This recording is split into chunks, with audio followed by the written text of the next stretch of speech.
Look up the word crazy in the dictionary, and you might just find an asterisk beside the definition that says, listen to the Subiquitous podcast featuring Sue Duffield, and you'll find out what crazy means. Sue's travelogue journey of unfiltered stories, impossible miracles, and faith-filled fun will be revisited right here. So buckle up, and let's get going with this humorous travelogue of an unfiltered saint, Subiquitous. Welcome back. I can't believe you're back, actually. But the nice part is you keep coming back for more. As I'm finding out, this is such a great way to connect. Had I known podcasting would be this much fun and this much intuitive in how my brain can finally categorize all of these incredible stories, I should have been writing this stuff down years ago. But you know what? I'm not that smart. But I am now. And I'm learning how to really put things down on paper. You know, by going forward, sometimes you have to look back. And when you look back, it's scary. And I know Scripture tells us that we want to kind of walk away from our past. But there are some great memories, too, that we should always hold tight and we should always stay close to, because those are the things that launch us into making good decisions down the road. So today's podcast, we're going to go back to the 70s again. Now, if you've tuned in with us on Thursday nights on our Facebook Live broadcast, our virtual concerts called Couch to Kitchen Concerts, it's been really fun, 12 weeks now. And you can get on Sue Duffield Ministries, which is part of the facebook.com Sue Duffield Ministries page. And every Thursday night at 8 o'clock Central and 9 o'clock Eastern, we just do music and we reflect on some great stuff that we've done over the years. And we've been doing this now almost 47 years, and we are old. But last night was, in fact, our recent Couch to Kitchen concert. And we talked about being with Sammy Hall. And Sammy Hall was a singer-songwriter from Sevierville, Tennessee, very big in gospel music back in the early days. And we started out just singing together, Jeff and my wonderful husband, who's over on the other side of the apartment here. How are you, buddy? You doing all right? Are you doing okay? Just wonderful. Yes. Okay. It's good to be alive. It's kind of fun not to see you. I think I talk better to you when I don't see you. Okay. I don't know what that means. I know. I don't. There are things you say, I know, that leave me speechless. It does. And that's one of these moments right here. I don't know how to say. I don't know. It's not exactly what they would write up in the manual for effective communication. No, but we did a couple of podcasts where we were in front of each other. Yes. Or maybe just one, I guess we did. Yeah. And so that was good. We had a nice time, but I found that I liked being in my closet. I'll keep that in mind. I like future reference. Being surrounded by clothing. By a 2-foot, 3-foot room filled with clothing that smells like it's from Goodwill. I just love it. No, okay. But that's okay. When did you go to Goodwill? I don't know. I always do. I love Not that Goodwill. there's anything wrong with Goodwill. No, I love Goodwill. A lot of my friends go to Goodwill. If people were to see, I know. I mean, we'll have to take pictures of the visual. Yeah, we you really look will. online and you see online these fancy setups and sophisticated and recording studios iPod, and all. I mean, not iPod, but podcasting studios. And recording studios. Some people use it. We're our listeners to see. I know. Where we are I positioned. think I am going to post something, though. Okay. I think this is too fun not to. Especially you. I mean, I have my Subiquitous Podcast Instagram account. Yeah, I'm sitting at my desk that I produce tracks at and work at and mix and so forth. And so I have equipment around me, so it looks official. You, however, anyway, so you don't like... I don't even have the lights on in here. Oh, that's scary. No, it's just the mood. Okay. No lights, just the reflection of my computer. That's it. Okay. Well, as they say in the recording world, what works for you So Sorry. if that helps you. I know. I'm a strange bird. So we go back to the 70s, Jeff. I Yes, met we you do. when you were just a young man. We Actually, don't have to we go met- into all that detail. No, we actually met in the 60s, but Oh, we did. the black and white is 68. coming out. Oh, that's right. yeah, I forgot. we were 12, right? Yes. So that would be 1967. So then fast forward a few years. Right. We were doing some singing together, Yes. some youth meetings. We did a lot of Youth for Christ rallies. Yes. If you were in the Assemblies of God, they were called CA rallies, which stood for Christ Ambassadors. Yes. We did several churches together, and Well, we were we not sang married, over- but our parents would go with us. Sometimes it would be your mom and If it was my dad. If it was a distance, most Yeah. of the engagements we had were Right. probably within a half hour of our home. right. So we didn't go very far, And we recorded an album called Together. appropriately enough, and it was entitled Together. Jeff Duffield and Yeah. Sue Beatty. And we did a Or song. Sue Beatty and Jeff Duffield. That's right. We did a song on there called, actually, I'll sing it. Jesus is the man for the hour. We heard it on that Oak Ridge Boys. Yes. Jesus is the man for the day. I forget. Helping us. Keeping us together with your through his power. power. That's right. With his power. With his power. Forgive me. yeah. Jesus, Little take did our we hand know- and wash our sins away. Right. Little did we know that maybe a year or so later we would be singing at the Full Gospel Businessman international convention at the Americana Hotel in New York. And we were there for the youth meetings. And there was a young woman who bought one of our albums and happened to be good friends with Sammy Hall. Right. And I guess she took it back to him. She did. And she said, listen to this. And when Sammy was reorganizing his group, About the same time that she gave him that record. that's right. Yeah. He gave you a call when I was laying on a beach at the Sportsman's Club. I was home working. And I was laying getting a tan. 47 years later, and it seems like not much has changed. No, I know. I love when you work. I love working Yes, men. I was in here I love men working- who work. Working on an album project, finishing it up this morning, and you're out on the veranda, should we Yeah, say? I know. Here. I was sitting And outside, but I was working sunny. out there. Oh, too. okay. Well, we'll go with that. Anyway. But I was sitting on a beach, and there were no cell phones, obviously. There were no ways of connection. But my mother knew where I was, so she called the snack shop at the Sportsman's Club, where I was laying on a blanket on Lakeside on a beach. And the gentleman who was running the snack shop comes walking up to me and says, "Hey, Sue, your mom just called. She wants you to come home because Jeff just called." And that's how we connected back then. So I had There no was idea. no other way other than No. your mother to get in the car and drive out there. Right. And I didn't know if that was good news or bad news. So here I am driving from the Sportsman's Club all the way back to Dixie Drive in Carneys Point, and I'm thinking all kinds of crazy stuff. Like somebody died, who's sick, who's in the hospital, all this awful news. And when I called you and you said, "Are you sitting down?"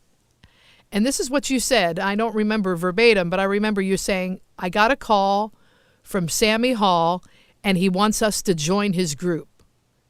And first and of all, you my said, question was, Sammy who the Hall. heck is Sammy Hall? That was my first question. Or as a friend of ours said, we were going to start traveling with Robert Hall. Robert Hall, that's right. Who back in those days, that was a line of men's clothing That's stores. right. That's Yeah. exactly right. Yeah. But I didn't really know. Now, you knew of him. I knew of him, I did not know him, never met him, but I knew of him. You'd heard about his ministry and his singing and his songwriting. Yep.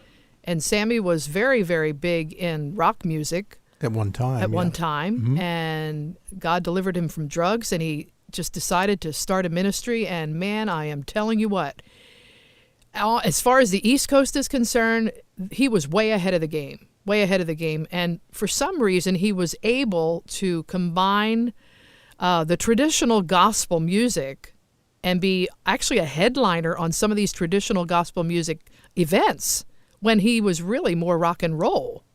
Well, he had a testimony because Right. he, getting away from the drug scene that, of course, was prevalent in the rock and roll business. And back in those days, especially, we probably should get back to it, but back in those days, folks were quite concerned about drugs infiltrating high Sure. schools and so forth and so on. So there was an open door for him there to talk to kids about Right. avoiding drugs and a very positive message. And so we did a lot of high school assembly programs, That's as a right. matter of fact. And he would give a very positive anti-drug message at those Right. programs. And we play music. But So. before we even got to that, we had to convince our parents that this was something. Yeah, that we 18 could do. years of I mean, age. we're 18. We Yeah, just graduated from high school. Graduated from high school maybe a month and a half. Did we maybe? take your car to Tennessee, the first one? Yes. We took I don't- your AMC Hornet, right? You didn't have. Well, I guess you did have Oh, a no, car. I had my car. Yeah, you had a I car. had my yeah. You had already- 1973 you had Plymouth already Gold wrecked- Duster. Yeah, you had already wrecked it. I'd already wrecked it, Yeah. but they fixed it. Yes. It wasn't total, just damaged. So we get in the car and we did. We took drive our car. all the way to Sevierville, Tennessee, and we arrive on this mountain that literally is right across the street from English Mountain in beautiful Middle Tennessee, or actually Eastern Tennessee, I guess we would call that. Yeah.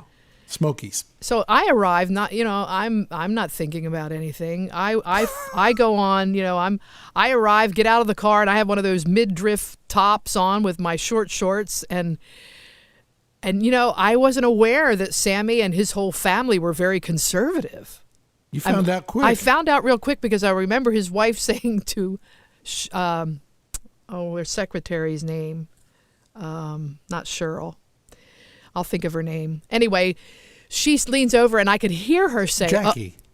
Jackie, Are you yeah, talking but about what was our secretary's name? Oh, Sherry. Sherry, that's right. Jackie says to Sherry, and I could hear her, oh my God, watch out for her. She could be in trouble.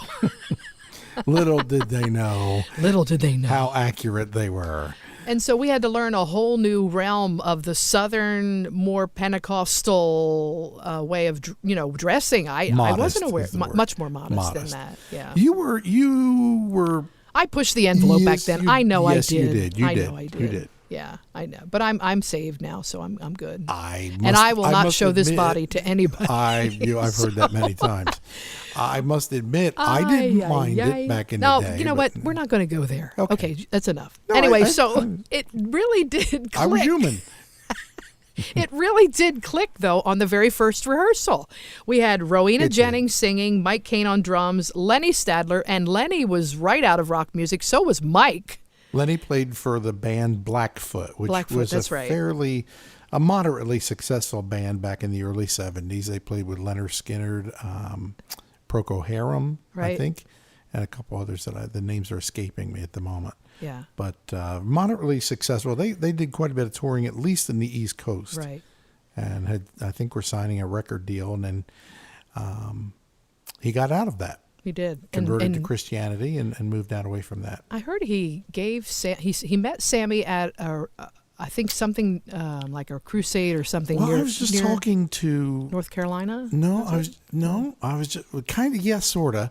I was just talking to our friend Rick Sandage recently about this, and he was telling someone else that the person that put them together was the gospel singer Janet Paschal. Oh, for goodness sake! I didn't realize. Janet is also from Reedsville, which Yeah. was Lenny's hometown, and it's Okay. not a large town in North Carolina. Right. And she knew Lenny because Lenny's dad, had a Stadler music store. Right. That's right. So anyway, she said she knew Sammy was looking to put his band back Okay, together. right. So she told Sammy, you need to talk to this guy. And I think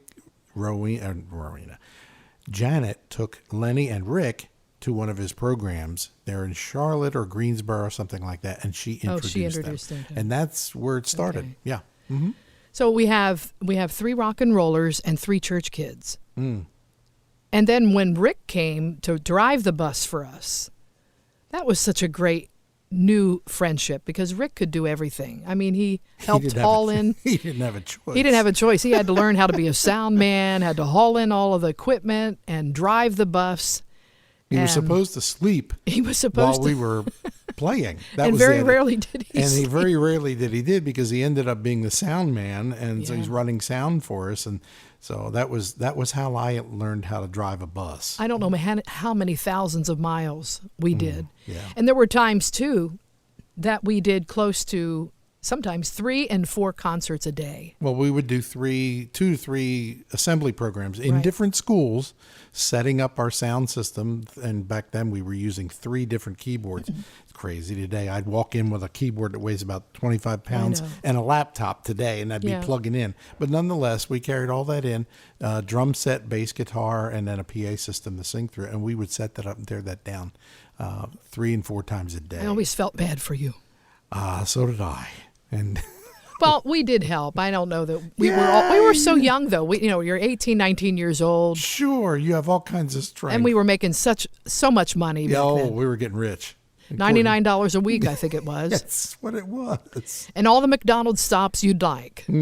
After taxes, it was $99 a week. That's right. Yeah, we but it were did rich. click in the first rehearsal, and we realized, uh-oh.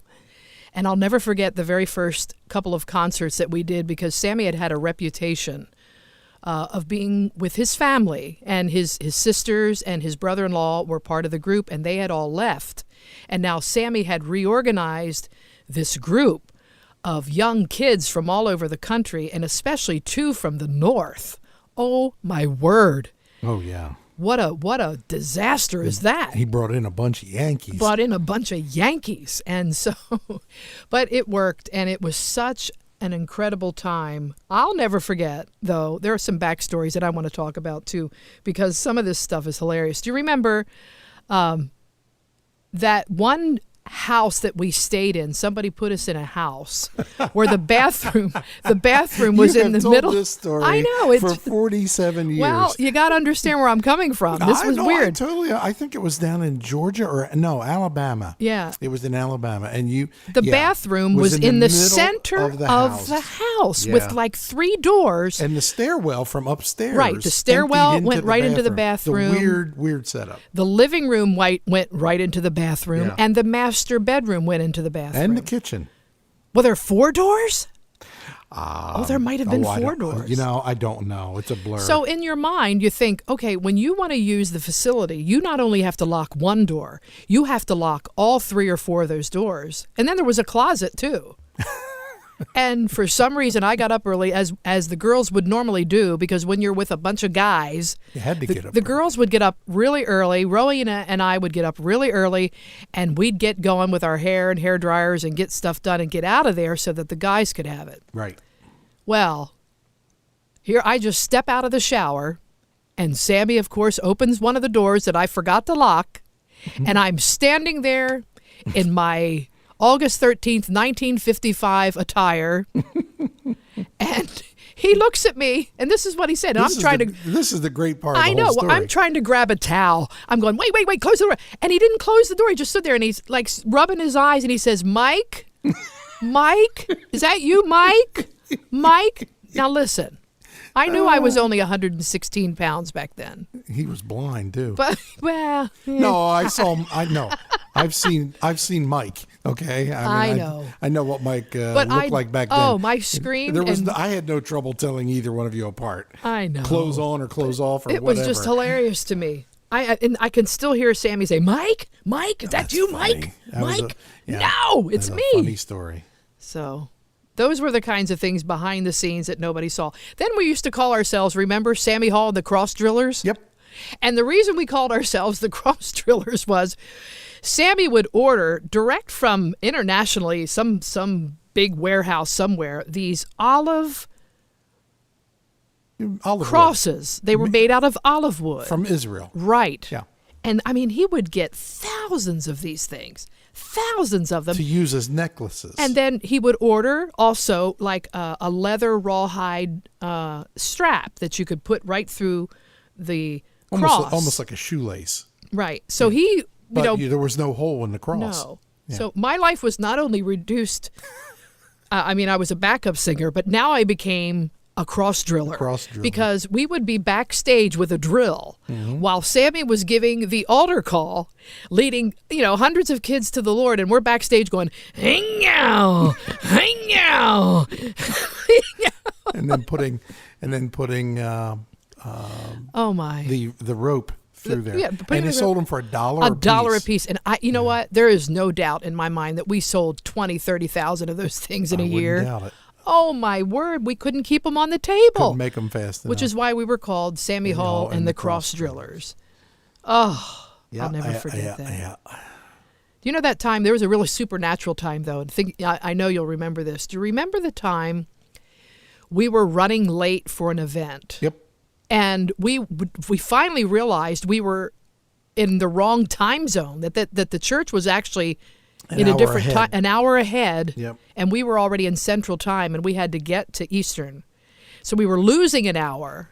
Plus we were still about 90 miles away. Something like that, yeah. We and were so too far away. Sammy called from a payphone, which, that's kind of weird to say today, and told the pastor, we're coming, but we're going to be late. And we got back on that bus. Yep. And we prayed, and we said, God, get us there somehow. And to this day, I have no idea how it happened. It was a supernatural. We got there in enough time. I mean, there wasn't a lot of time, but we got there in enough time to set up and play. It wasn't, How did we cover 90 miles in less than an hour? I don't know how we did it. And that bus had a governor on it. Yeah, so we couldn't drive. The fastest it would go would be 65 or 70 miles an hour. You couldn't go any faster than that with that bus. Yeah. It was a miracle. I don't know else. I don't know what else to say. Yep, no doubt. A miracle, and we've seen them time and time again. We had several things like that. I remember coming down on this mountain drive, and you remember in that bus, that Silver Eagle bus. We came over the rise, and it was a T intersection down at the bottom of the hill, which emptied right on the other side of the T intersection. Was a lake. Lake. Oh. Yeah, and I'm not a mechanic, so there was something to do with the brakes. You had to bleed them occasionally or whatever. Right. And whatever the problem was, there was not enough braking power to really stop the bus. And Rick was standing on the brakes, and I think Sammy was awake. He was up front. And as we got down to that intersection, the bus was not going to stop. It was not going to stop. Sammy and Rick both grabbed the steering wheel and jerked the bus to the side, and we pulled into an open lot that was on the side of it. Yeah. And that's how we got the bus stopped. If not, we would have taken a drink, a dip, if you will. There were just moments like that. Yep. That's why when I go back, and the reason that I'm calling this going forward by looking back, because I really believe we need to take a good look at what God has done for us and did in those amazing times when we needed a supernatural intervention. And that was a supernatural intervention that night to be able to get that bus under control. No doubt.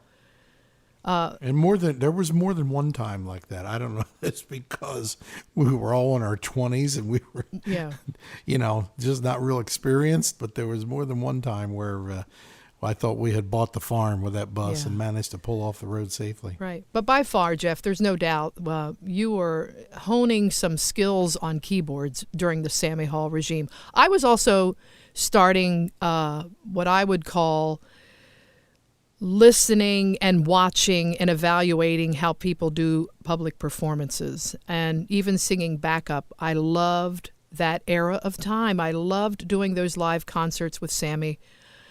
When we decided that we were going to get married and we left and we moved back to New Jersey, and while I knew it was the right thing to do, I also knew that those 17 or 18 months that we were with them forged us into I guess I would call it an atmosphere of friendships that we had forever. I mean, Rick and Fran Sandage and Rowena and Mike and Lenny and Shanna.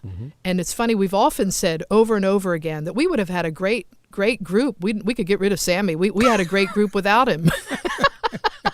Well, he was the boss. He was the boss. Yeah. But I want to talk a little bit about just the spiritual aspect of it too, because there were hundreds and thousands of teenagers that were saved during that Sammy Hall crusade era of time. Yep. Even when he slipped and fell, and even when he did things that he should not have done, and even, I'm not responsible for what Sammy did after we left or even before we came. I'm not responsible for the lifestyle that he had, but I am going to tell you this. God used that man in an incredible way, an anointed way, to reach thousands and thousands of kids that are now our age that are still in ministry today. And I'll always honor him for that. Mm-hmm. Sammy died of lung cancer, I think about 7 years ago. Yeah. And then Lenny passed away of colon cancer, the bass player. And he was a pastor in North Carolina. And it's surreal sometimes, isn't it? Mm-hmm. To go back and think that we had such great relationships with these guys and now they're gone. And Rick, our bus driver, sound man, all about Right. do everything guy, he became a record producer. Right, that's right. In Southern gospel music, very successful. He's had a lot of major groups I could name that he, for lack of a better word, discovered. Sure. And he was a main influence in convincing and helping to convince you and I to move down here to Nashville 11 years ago. 11 years. And we there was also thoughts, because I talked about this with a friend of mine the other day. During that brief year and a half we were with Sammy Hall, we met a lot of industry people who were very affirming, not only of your talent, Jeff, but also mine. And here we were, just two South Jersey kids. We didn't really know. Mm-hmm. We didn't know if we were good or not. Mm-hmm. But it was very affirming to have industry people say to us, you're on the right track. You're young, but you can do it. Mm-hmm. So it kind of gave me some great hope for my future. Mm-hmm. And now we're friends with many of them today living in this town. Yeah. And to see over the years how we've developed, you're in more recording and producing, and I love to sit around and eat pie all day. But other than that, I'm trying every day to create the brand that I am in speaking and singing and songwriting and writing podcasts, and hopefully doing conferences again when the pandemic lifts a little bit better. So I look back and I say to myself, all of this meant something for us. And I say that to you too, Jeff. I say that all of that, there's not a thing in our past that goes unnoticed, or it's just another building block of building who we've become as we get older. No, I've said for years that the year and a half that we spent with the band was the equivalent, for me at least, of a 4-year college education in the music business. Yeah. There were other things I needed to learn on a musical standpoint, but from traveling on the road and so forth and so on, it was an education that you couldn't get anywhere else. No. And we got paid for doing it, meagerly, but we still got paid to do it. That's okay. Yeah. Everybody has to start somewhere. And we did, somewhere. Mm-hmm. That's right. Well, we survived. Right. Well, thank you, Jeff Duffield. I'm just going to end the next couple of minutes, but I just want to say thank you again for letting us fall again into a vat of remembrance, because these are the backstories. A lot of times we don't say them publicly, but those are the stories that just mold who you are. And I have to admit, I have a nostalgic craving. It's not new. That's why I take pictures. That's why I collect souvenirs, and I try to do traditions with my family and friends. And I remind myself just how important relationships really are. And that even goes back to when I was 18 years old with Sammy Hall Singers. Yeah, we toured, we sang, we cut records, we did all of that. But man, I'll tell you, I'll never, ever, ever forget the relationships that were birthed during that time. So just like thumbing through wedding photos and grandkid photos and children's photos, I look back and I say, God, you're faithful. And he has provided in many ways for us over the years that we probably don't even deserve. But I'm also reminded in Jude, the book of Jude, chapter 1, verse 5, it says, though you already know this, I want to remind you that the Lord at one time delivered his people out of Egypt, but later destroyed those who did not believe. So Jude's definitely recalls several examples of God rescuing his people and also, punishing his people when they needed it. And as Jude looked back and recalled all God had done, he found the courage to face the future. And in the Old Testament, the nation of Israel built monuments and established traditions to help them remember God's power and faithfulness. So here's Subiquitous talking. I need to keep a record of God's work in my life. I need to keep traditions. I need to keep and build monuments of faith. So one of the ways that I do that is by keeping a journal and memorizing meaningful verses and sharing my story like we did today on Always, so that I can draw strength for the future from what God did for me in the past. Was I perfect as an 18-year-old? Was Jeff perfect as an 18-year-old? As a wet behind the ears musician? No. But sometimes we get so caught up in the current events of today, we forget where we've come from. But if we collect snapshots of God's faithfulness along the way, when troubles and doubts threaten to overwhelm us, we can look back on those moments and step bravely into the future. That's why I'm going forward by looking back. Thanks for listening to the Subiquitous Podcast, and there are a few ways that we can stay connected. By email, radiosue@me.com, and Instagram, the Subiquitous Podcast, and my website, sueduffield.com. Also, Patreon has been launched, where you can be a monthly subscriber in support of this podcast outreach. Check out all the perks from the bronze, silver, gold tiers, and even the ruby, emerald, diamond, and VIP multi-gem tiers. So many great ways to receive some great perks while helping me reach the virtual world. Get on www.patreon, P-A-T-R-E-O-N, patreon.com/Sue Duffield. Join us next Tuesday, and as always, go forward by looking back.